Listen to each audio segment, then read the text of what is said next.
Ginni. Nice to see you here at Dachnug. Thank you for doing an interview with LetsConnect. Couple of questions today.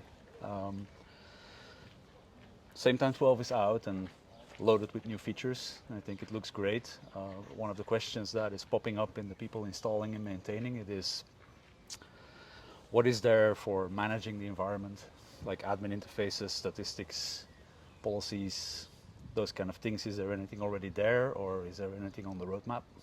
Sure. So couple of things. With 12, we do support, for admin monitoring and stats, we do support tools like Grafana, Prometheus. So you can certainly hook those into your environment and use those. What we're doing with our upcoming release is publishing same time specific dashboards for those tools. That way you can use those dashboards right out of the box, the ones we'll publish, and you can monitor your chat and meetings both that way. Now we do have, I know I've heard from a lot of customers, we used to have our admin dashboard, what we used to call our system console with Same Time 9. So our plan is to bring the admin dashboard back where you would go, you was using a web-based admin dashboard, and you can monitor, you can configure policies, you can look at your stats straight from the dashboard. But that's coming, that is on the roadmap coming later.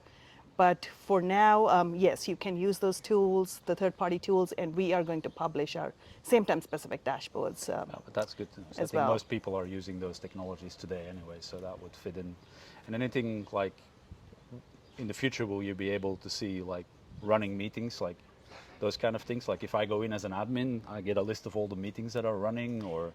That's correct, right. So, and again, we have, we are taking ideas in the AHA as well. So a lot of things that we are looking at is, how many meetings are running from the admin perspective, right? How many meetings are running? What's my peak usage? How many users?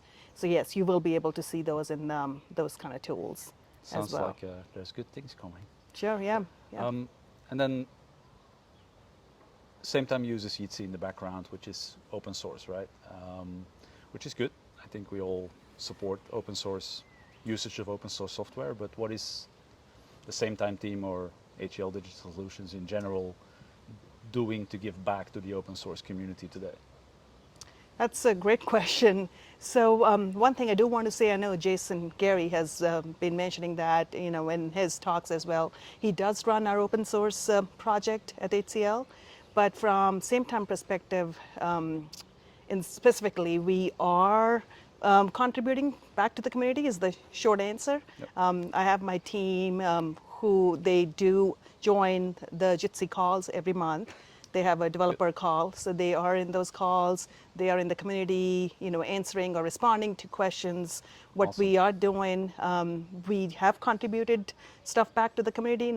I would say not as much as we would like to, but that is definitely something we are, focusing on as we go along. And our goal is to contribute more and more to the community, especially the features that we've come up with, right, that are not part of base Jitsi. Yep. Definitely something we would like to have others use it as well. Sounds great to me. Yeah. I mean, that's the way to go with open source software. And then Sure. last question. I mean, you already talked a little bit about some of the admin features, but Same Time next, what's the, give me 3 main big things that are going to come in Same Time next that people should be excited about? Sure. So our next release, we're calling it Same Time Eiffel. It's we're going after mountain ranges. Yep. I think you heard Richard with the Domino Rivers Yeah, this absolutely. morning. Yep. And Same Time as I think mountain speaks to me about security and privacy side of things. So we are going with Eiffel. It's a mountain range in eastern Germany, going into Belgium. Yep. So that's our 1201 release. So the 3 vows for that release is admin, APIs, and user experience. So again, we talked a little bit about admin. We do have those dashboards we're going to publish. We have what we call a name change utility coming in. That is focused on sort of the GDPR and compliance perspective. I've heard from customers, employees leave, how do I delete their data? Yeah, So sure. there are Like audit utilities, meetings and- right? And policies and UI is our focus as well. And you might see that sort of kind of phased out in next few releases, where we are going to build our full-fledged admin dashboard. So there's a lot of stuff that's focused on admin stuff. There is support for OpenShift coming, so sort of additional platform that admins care about as well.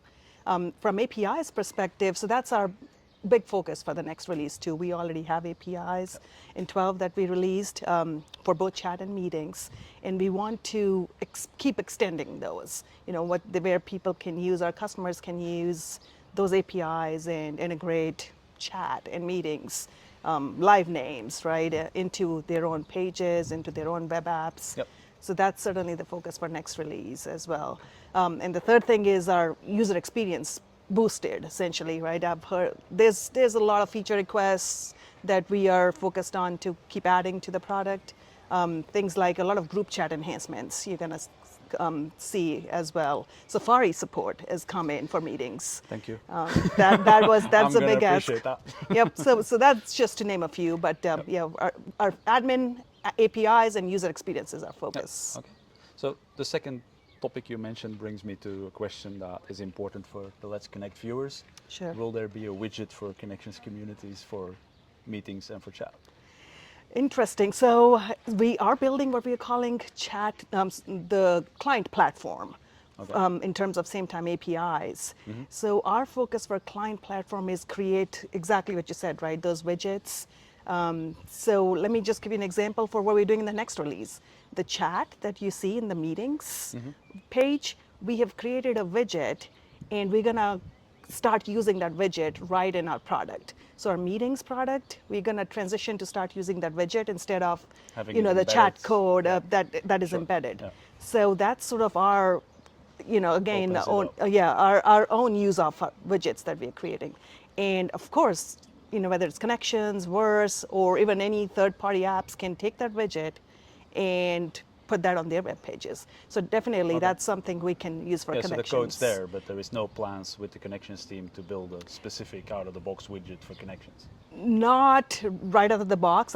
We'll definitely connect with Connections team, and we are working on a plan when we can integrate that. But the integration is important, that's for sure. Of course, and same goes for meetings too, right? Because people do Yeah. want to embed the full-fledged meetings experience and web pages as well. Yeah, right? I mean, from a Connections perspective, having a dedicated meeting room for a community, for example, in many cases makes sense, and then just a widget with the link or the recordings or whatever for that meeting room, those kind of things. But if there is an API, then people True. can build it themselves. But there's a lot of possibilities, I think, to integrate same time there. Yeah, and in fact, I came out of a session, and one of the feature requests was, why can't I have meeting recording and it gets saved into Connections? Yeah, exactly. That's Choose a perfect Connections use as a case. target, right? Yeah, right, cool. right. So We're definitely coming up with even something. more. Right, Great. we'll look into that for integrations perspective.